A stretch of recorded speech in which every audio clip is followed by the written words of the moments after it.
Welcome to all, सभी का स्वागत है।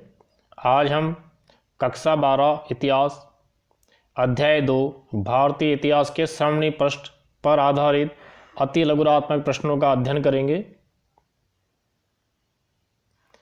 पहला प्रश्न है, अर्थशास्त्र नामक पुस्तक की रचना किसने की? अर्थशास्त्र नामक पुस्तक की रचना कौटिल्य ने की। धम्म का सिद्धांत किसने प्रतिपादित किया? धम्म का सिद्धांत अशोक ने प्रतिपादित किया। सुदर्शन झील का निर्माण किसने कराया? सुदर्शन झील का निर्माण चंद्रगुप्त मौर्य के सौराष्ट्र प्रांत के गवर्नर वैश्य पुष्यगुप्त ने जन कल्याण हेतु सुदर्शन झील का निर्माण कराया। गुप्त संवत कब और किसने प्रचलित किया?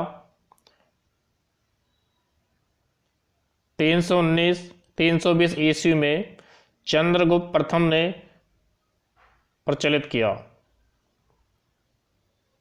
चीनी यात्री फायान किस गुप्त शासक के समय भारत आया? चीनी यात्री फायान चंद्रगुप्त द्वितीय के समय भारत आया। किस गुप्त शासक ने उज्जैन को अपनी दूसरी राजधानी बनाया? चंद्रगुप्त द्वितीय ने उज्जैन को अपनी दूसरी राजधानी बनाया। किस गुप्त शासक ने सुदर्शन झील का पुनः निर्माण कराया? स्कंदगुप्त ने सुदर्शन झील का पुनः निर्माण कराया। भारत में मंदिर वास्तुकला किस काल में विकसित हुई? भारत में मंदिर वास्तुकला गुप्त काल में विकसित हुई। हिंदू विधियों का संकलन किस युग में हुआ? हिंदू विधियों का संकलन गुप्त काल में हुआ। करिकाल ने कहाँ व किस नगर की स्थापना की? करिकाल ने कावेरी नदी के मुहाने पर पुहारपत्तम कावेरीपट्टनम की स्थापना की। किस चोल शासक की नौसेना अत्यंत विकसित थी? राजेंद्र प्रथम की नौसेना अत्यंत विकसित थी।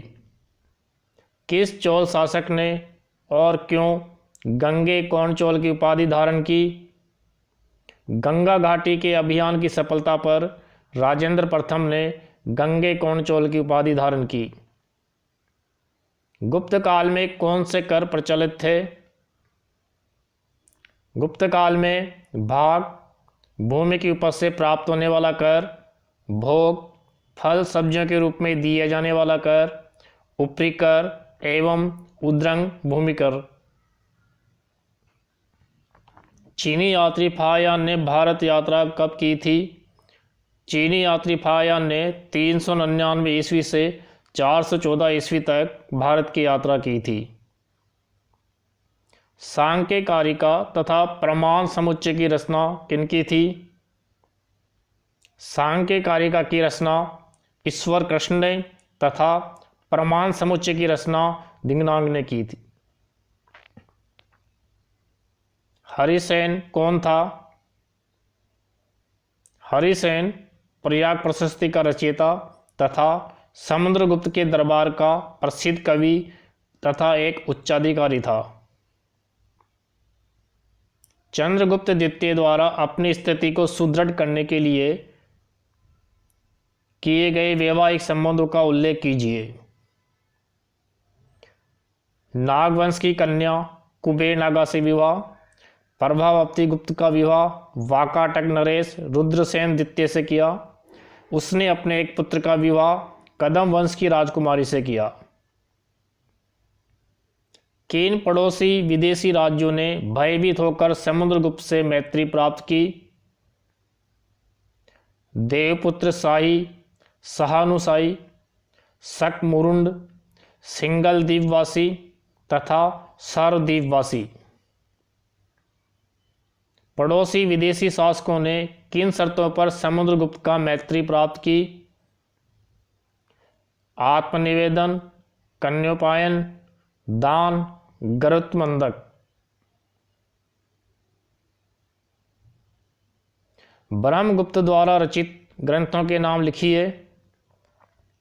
ब्रह्मगुप्त ने गणित, ज्योतिष, खगोल शास्त्र पर ब्रह्माफुट सिद्धांत तथा खंड खाद्य नामक ग्रंथ लिखे। गुप्तकालीन प्रमुख मंदिरों के उदाहरण दीजिए। गुप्तकालीन प्रमुख मंदिर तिगुआ का विष्णु मंदिर, भूभरा का शिव मंदिर, नासना कुठार का पार्वती मंदिर, भीतरी गांव का लक्ष्मण मंदिर, देवगढ़ का रथावतार मंदिर। गुप्तकालीन 3 बौद्ध मूर्तियों के उदाहरण दीजिए। 3 बौद्ध मूर्तियां सुल्तानगंज की बुद्ध मूर्ति, उदयगिरी से प्राप्त वराह की मूर्ति, मथुरा से प्राप्त विष्णु की मूर्ति। अजंता के चित्रों की प्रमुख विशेषताएं बताइए। प्रमुख विशेषताएं: सुंदर कल्पना, रंगों की प्रभा, रेखाओं का लालित्य, विषय वस्तु की विविधता, कुशल अभिव्यंजना, संपन्न अभिव्यक्ति।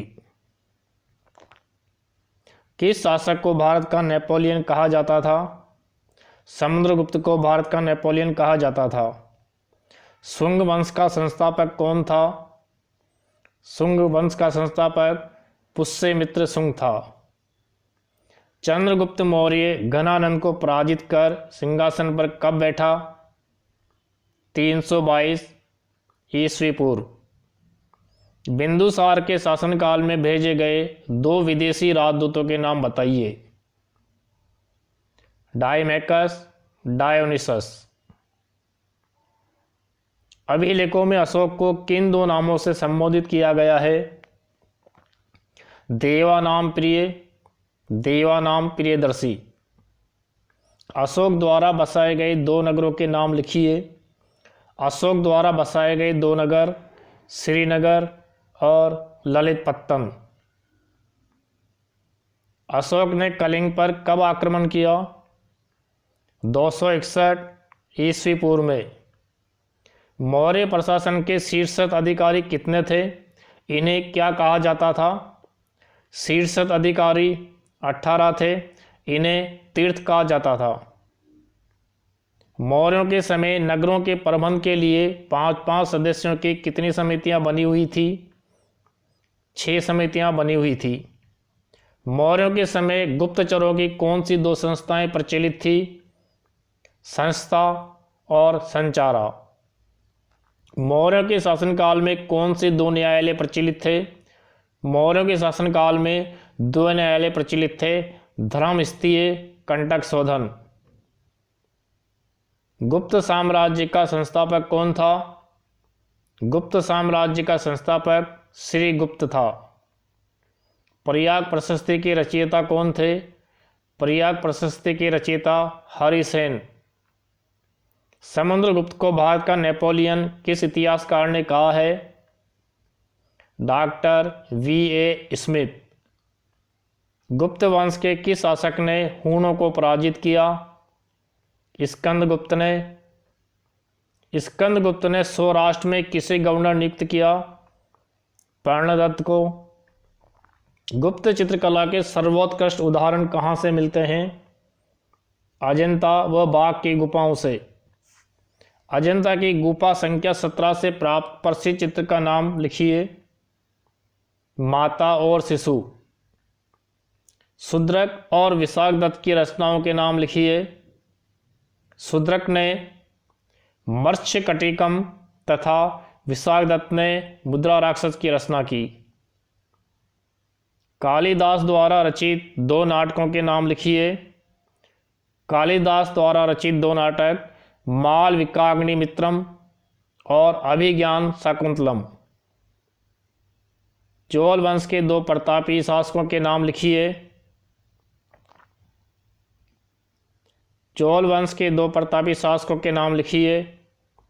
राजराज प्रथम, राजेंद्र चोल प्रथम। राजराज प्रथम की 2 उपलब्धियां बताइए। चेरों तथा पांड्यों को पराजित करना, लंका पर विजय। राजेंद्र प्रथम की 2 उपलब्धियों का उल्लेख कीजिए। पश्चिमी चालुक्यों, पांड्यों, चेरों को पराजित करना, लंका पर विजय। किस चोल शासक ने नई राजधानी गंगैकोंड चोलपुरम का निर्माण करवाया? राजेंद्र प्रथम ने। चोलकालीन 3 प्रसिद्ध मंदिरों का उल्लेख कीजिए।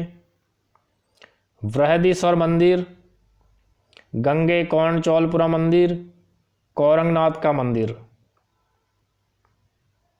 बृहदीश्वर अथवा राजराजेश्वर के मंदिर का निर्माण किसने करवाया? राजराज प्रथम ने। चोलों के समय धातु मूर्तियों में किसकी मूर्ति विशेष उल्लेखनीय है? नटराज शिव की कांस्य मूर्ति। राजतरंगिणी का क्या महत्व है? राजतरंगिणी में कश्मीर के इतिहास का वर्णन है, जो महाभारत काल से लेकर स्वयं अपने युग तक के कश्मीर के इतिहास का वर्णन है। चंद्र व्याकरण का रचयिता कौन था? चंद्रगौमिन। गुप्त काल में वैशेषिक दर्शन एवं अनुसिद्धांत का प्रतिपादक कौन था? कणाद ऋषि। राजतरंगिणी का शाब्दिक अर्थ क्या है? राजतरंगिणी का शाब्दिक अर्थ है राजाओं की नदी, जिसका भावार्थ है राजाओं का इतिहास या समय प्रवाह। गुप्तकालीन 2 बंदरगाहों के नाम लिखिए। ताम्रलिप्ति, बड़ौच। श्रेणियों से क्या तात्पर्य है? गुप्तकालीन व्यवसायों द्वारा बनाए गए संगठन श्रेणियां कहलाते थे। कालिदास द्वारा रचित 2 महाकाव्यों के नाम लिखिए। कुमार संभव, रघुवंश। अशोक ने धम्म से क्या तात्पर्य है? विभिन्न वर्गों, जातियों और संस्कृतियों को एक सूत्र में बांधना तथा अपनी प्रजा के नैतिक उत्थान के लिए अशोक ने जिन आचारों की संहिता तैयार की उसे धम्म कहते हैं। मौर्य प्रशासन की जानकारी के स्रोतों का उल्लेख कीजिए। मौर्य प्रशासन की जानकारी के स्रोत मैगस्थनीज कृत इंडिका, कौटिल्य कृत अर्थशास्त्र तथा अशोक के अभिलेख, इनसे मौर्य प्रशासन की जानकारी मिलती है। मौर्य के शासनकाल में प्रचलित 2 प्रकार के न्यायालयों के नाम लिखिए। धर्मस्थीय, ये दीवानी मुकदमों की सुनवाई करते थे। कंटक शोधन, ये फौजदारी मुकदमों की सुनवाई करते थे। धर्म के स्वरूप के बारे में विद्वानों ने क्या मत प्रकट किए हैं? फ्लीट के अनुसार धर्म राजधर्म था। डॉक्टर राधा कुमुद मुखर्जी के अनुसार धर्म सार्वभौम धर्म एवं डॉक्टर भंडारकर के अनुसार धर्म उपासक बौद्ध धर्म था। धर्म महामात्रों के क्या कर्तव्य थे? विभिन्न संप्रदायों में सामंजस्य स्थापित करना, अकारण दंडितों के परिवार को सहायता प्रदान करना। प्रतिवेदक कौन थे? ये अधिकारी हर समय हर जगह अशोक के पास जनता के सुख दुख एवं समस्याओं की सूचना पहुंचा सकते थे। कालिदास द्वारा रचित 2 काव्य ग्रंथों के नाम लिखिए। रघुवंश, मेघदूत। गुप्त काल में रचित 2 स्मृतियों के नाम लिखिए। याज्ञवल्क्य के बृहस्पति। पंचतंत्र की रचना किसने की? पंचतंत्र की रचना विष्णु शर्मा ने की। गुप्तकालीन प्रसिद्ध ज्योतिषियों के नाम लिखिए। आर्यभट्ट, वराहमिहिर, ब्रह्मगुप्त। आर्यभट्ट ने किस सिद्धांत का प्रतिपादन किया? पृथ्वी गोल है और अपनी धुरी पर घूमती है। आर्यभट्ट द्वारा रचित 2 ग्रंथों के नाम लिखिए। 10 गीतिक सूत्र, आर्याष्टशतक। वराहमिहिर ने किस नवीन सिद्धांत का प्रतिपादन किया? वराहमिहिर ने यूनानी और भारतीय ज्योतिष का समन्वय करके रोमक तथा पॉलिश का सिद्धांत प्रतिपादित किया। गुप्तकालीन ज्योतिषी वराहमिहिर द्वारा रचित ग्रंथों के नाम लिखिए।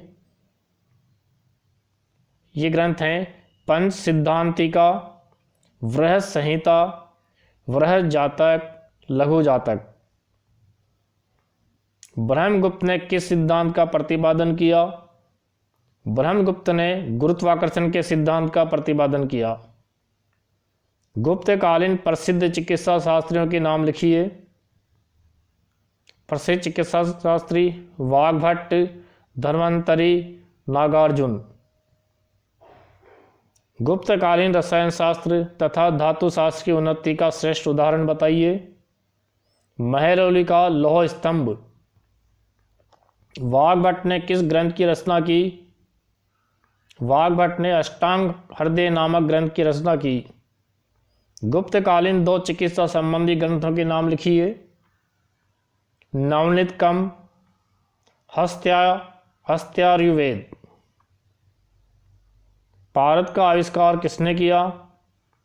पारद का आविष्कार नागार्जुन ने किया। नागार्जुन कौन थे? नागार्जुन रसायन तथा धातु विज्ञान के विद्वान थे। चांदी, सोना तथा खनिज पदार्थों के रासायनिक प्रयोगों से रोगों के निवारण को किसने प्रमाणित किया? नागार्जुन ने। धातुओं को रासायनिक क्रियाओं द्वारा पिघलाने तथा ढालने की कला का उत्कृष्ट उदाहरण कौन सा है? मेहरौली का लौह स्तंभ। गुप्तकालीन मंदिर किस स्थापत्य शैली के प्रतीक हैं? नागर शैली के।